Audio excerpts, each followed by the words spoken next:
Shalom semuanya. Nah, mungkin ada yang merasa kok susah banget baca firman Tuhan. Susah banget baca Alkitab. Rasanya malas, rasanya tuh ogah-ogahan, bosenin.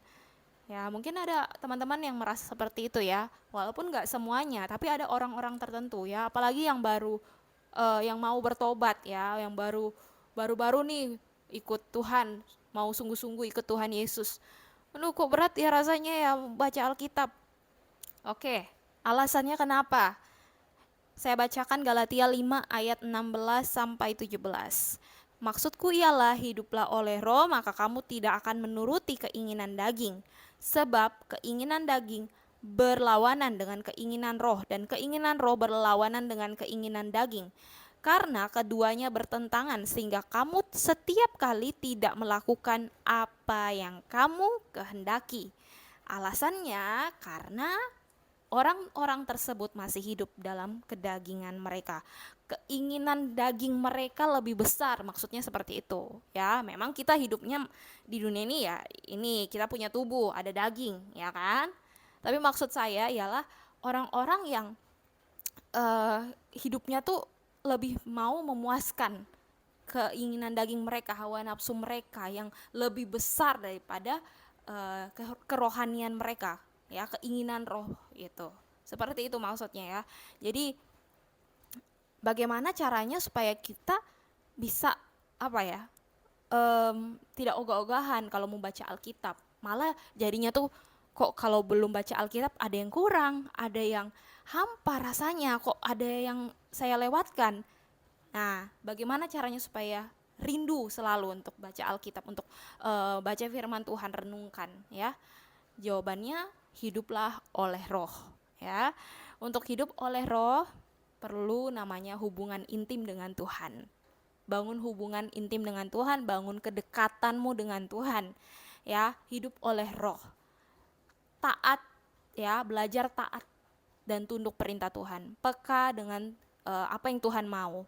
Ya, hiduplah oleh roh, yaitu kita harus tahu maunya Tuhan seperti apa, ya, bagaimana Roh Kudus menggerakkan kita lewat apa? Lewat peneguhan ini melalui firman Tuhan, ya.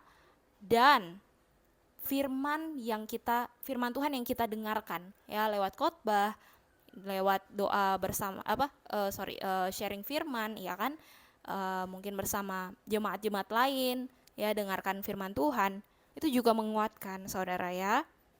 Jadi hiduplah oleh roh, maka kamu tidak akan menuruti keinginan daging. Karena apa? Keduanya bertentangan, keinginan roh dan keinginan daging. Sehingga kalau kita maunya, aduh aku pengen pengen baca Alkitab tapi kok rasanya kayak ogah-ogahan.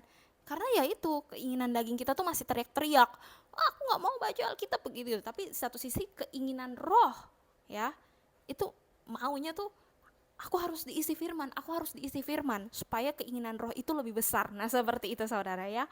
Jadi itu maksudnya. Nah, contoh perbuatan daging gimana sih?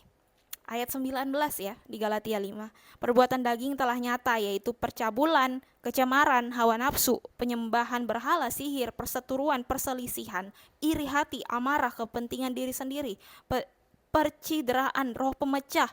Ayat ya tadi ayat 20 ya, 21, ayat 21, kedengkian, kemabukan, pesta pora dan sebagainya. Terhadap semuanya itu kuperingatkan kamu seperti yang telah kubuat dahulu, bahwa barang siapa melakukan hal-hal yang demikian, ia tidak akan mendapat bagian dalam kerajaan Allah. Jadi nggak cuma sebatas dosa seksual, dosa masturbasi, pornografi, seks bebas yang saya sharingkan tentang dosa-dosa apa, bagaimana supaya lepas dari keterikatan dosa seksual itu di YouTube. Nggak cuma itu aja ya, tapi ada dosa-dosa lainnya loh teman-teman, perbuatan daging yang lain ya.